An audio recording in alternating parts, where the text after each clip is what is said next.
Hey guys, DJ Gunner 258 here again, bringing you this time a comparison video between three widely known and tested magazines and comparing them to a newcomer to the field of magazines, a new magazine. Anyway, we're starting off from the right, going to the left.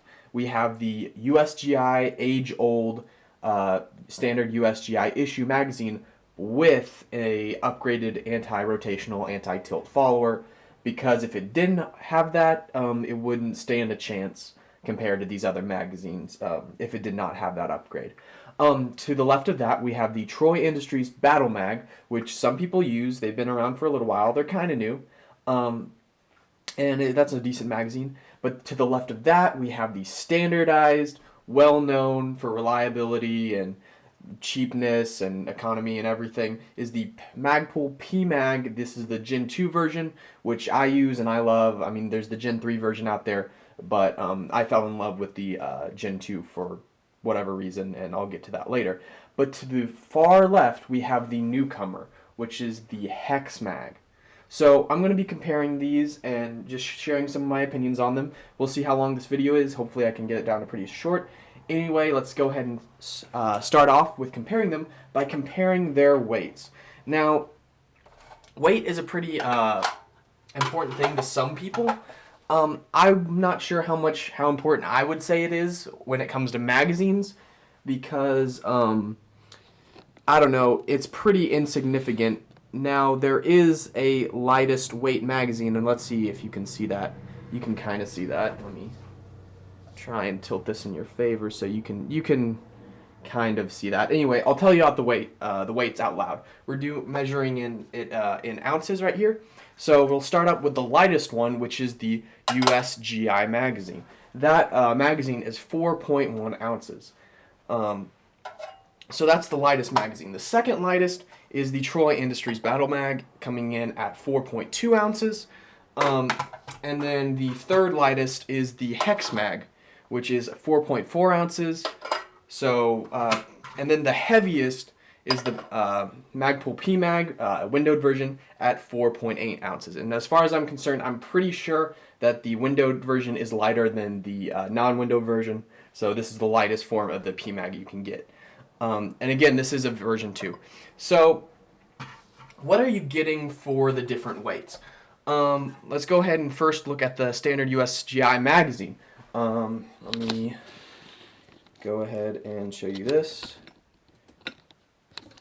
Okay. So here we have the standard USGI magazine. It's been used forever, you know, since the Vietnam War, or kind of.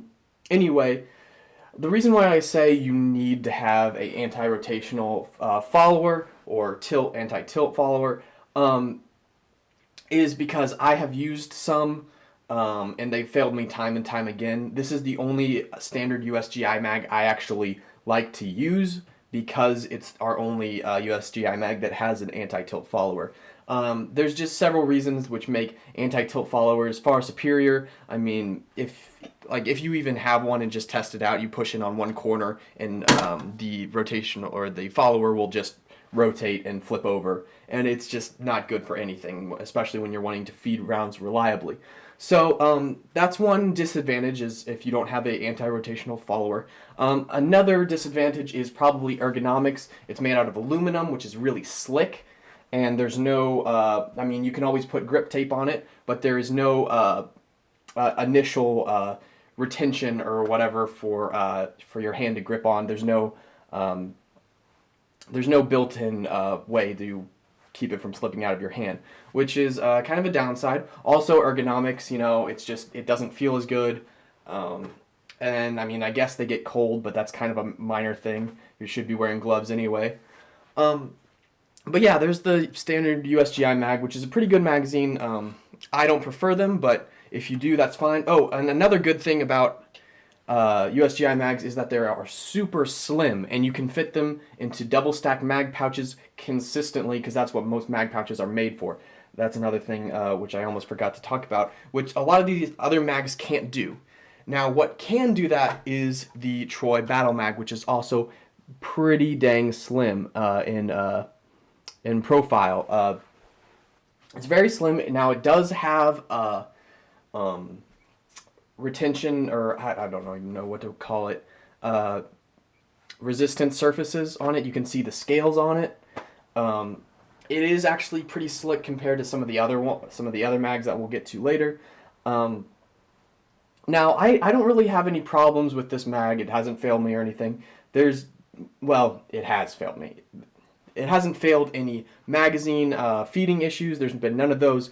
Now, when I first got the magazine, as you can see, the base plate of this magazine is a different color from the rest of it. I wonder why. I was taking out the follower, and to do that, you have to push in on these two tabs. Anyway, once you push out on the two tabs, it flips open. Anyway, I pushed in on the two tabs, and one of these tabs snapped off. And it would still retain the magazine, but obviously that's not what, it was not designed to snap off. So I called Troy, and they sent me a new floor plate very quickly, but it was the wrong color. So, yeah, I don't know. I told them it was flat dark earth, so I don't know if they have a different brown color, but the first one matched and this one didn't, so I don't know if they changed their flat dark earth or something, which they shouldn't. But anyway, it's mismatched, and I have not taken the plate off since because I'm scared of the same thing happening, which is not a good thing to feel about your mags, to be scared to take them apart because you're afraid that you're going to break them. So not the best design right there. Also, on the back side, when using stripper clips, I've found that this plastic is starting to peel at some places, depending how hard I try and put the stripper clips in, which I haven't ran into any problems with that on any of the other magazines. So anyway, out of all these magazines, I would say the Troy Battle Mag is probably my least favorite. Next up, we have the tried and true Magpul PMAG, the Generation 2. And I have to say, this is probably a lot of people's favorite mags.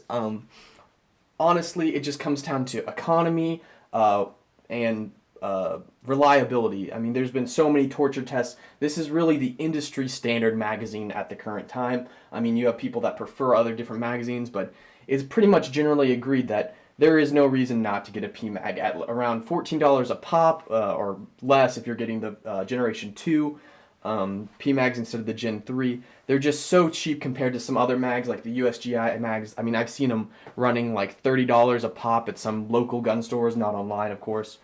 But they're a great value, a great company. The windowed feature on the more expensive mags like this one is a great option to have to know how many rounds you have left.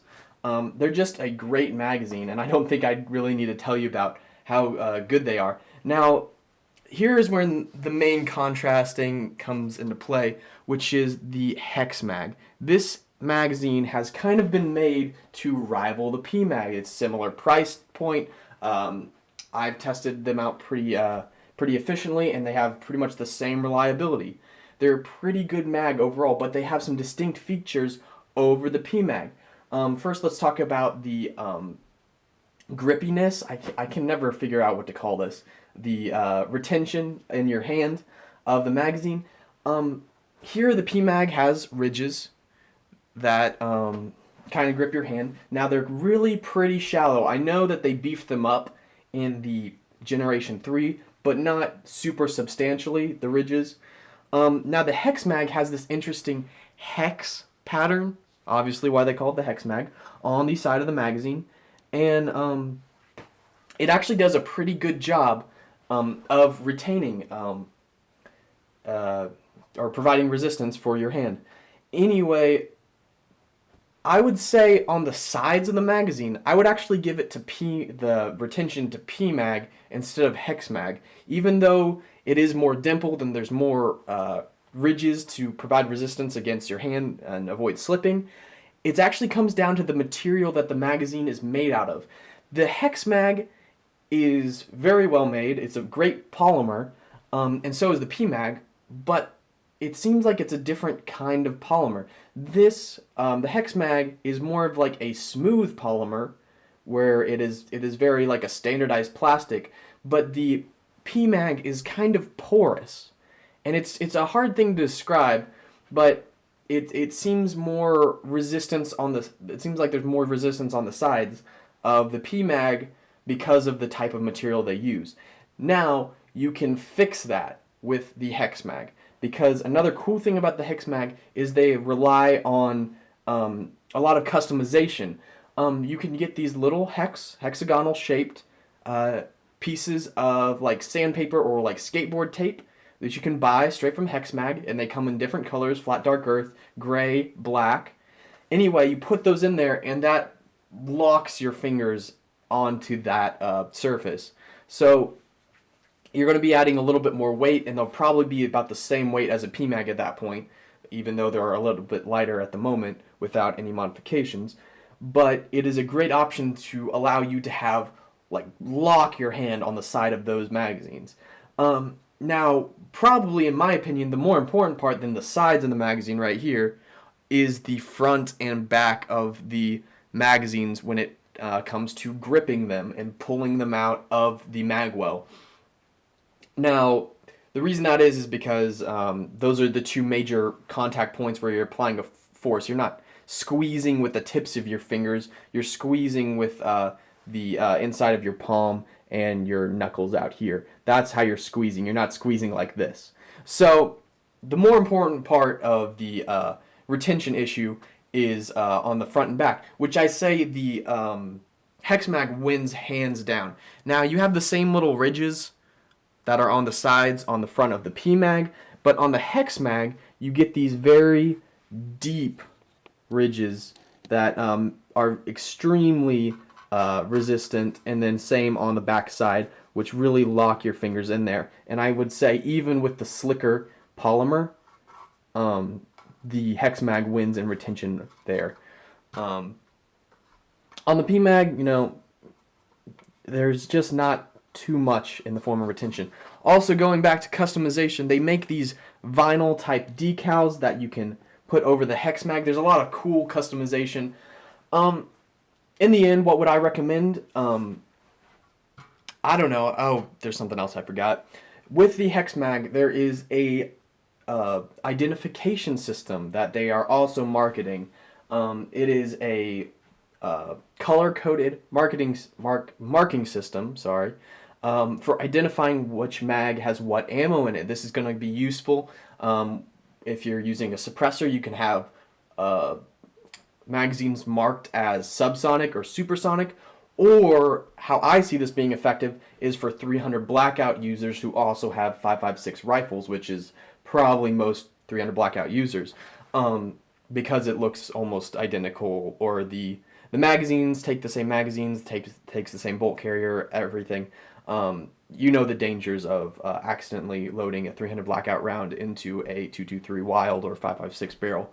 Anyway, this can help you substantially, because when you get a different follower set, that gives you the standard ones come in orange, but then you can buy a follower set that would give you blue, like green or red followers, and it would change out the follower and also change out the tab on the bottom. So if they were in a magazine pouch upside down, you could quickly look down and see, let's say red was supersonic 5.56, so you'd be like, oh, that's supersonic 5.56. Blue would be subsonic 5.56. And then you could have something like green be 300 blackout. So you would know all your different magazines just from looking at the bottom of the magazine. So that's a pretty cool system. Now, is this worth it over the PMAG? I don't know. It really depends. If you can get them cheap, which they are pretty cheap. I got mine on Black Friday. I got 4 of them for $40, which is really good. 10 bucks a magazine. I'm pretty sure they're about the same price if you don't get them on sale. The thing that it comes down to is the PMAG is more available right now. I can literally run out to my gun store and pick them off the shelves and buy like 5 of them. Now, the Hex Mag isn't out there. It's also not as proven. I've seen people run over them with cars and stuff. And same, I mean, the PMAG has been, I've seen that 10 times over. It's just a tried and true tested design. But I think there's a lot of merit to going with the Hex Mag system, especially if you're planning on expanding your future into suppressors and different caliber conversions for like AR rifles, like 300 Blackout, 6.5 Grendel, or 6.8 SPC. There is a lot of cool stuff that you can do with the Hex Mag. Now, at this point, I would say it doesn't really matter. just go with whatever magazine you want. I would say the Hex Mag and the PMAG are definitely the best options. The USGI mags are great. I just think they lack a lot in aesthetic and retention on your for your hand. And the Troy Battle Mags, as much as I love my Troy Alpha Rail and other Troy products, I probably wouldn't go with them just from my knowledge and my experience of one snapping on me. I mean, I'm definitely going to keep it and use it, but I'm not going to put it in my WROL system, which can be a matter of life and death. Anyway, considering my WROL system, I'm going to be making a video on that soon for the 1-year anniversary. We'll see when I get that out, because it might be a little while. Anyway, either of these two mags, have your pick. Whichever one you prefer is really what it comes down to. I'm going to probably be using the Hex Mags, but that's not going to make me love my 4 PMags any less. Anyway, this has been a pretty long comparison video. Thanks a lot if you guys stick around and watch this entire thing. Like the video, subscribe for more videos. There's going to be a lot more like this. Anyway, I'll see you guys later. See you.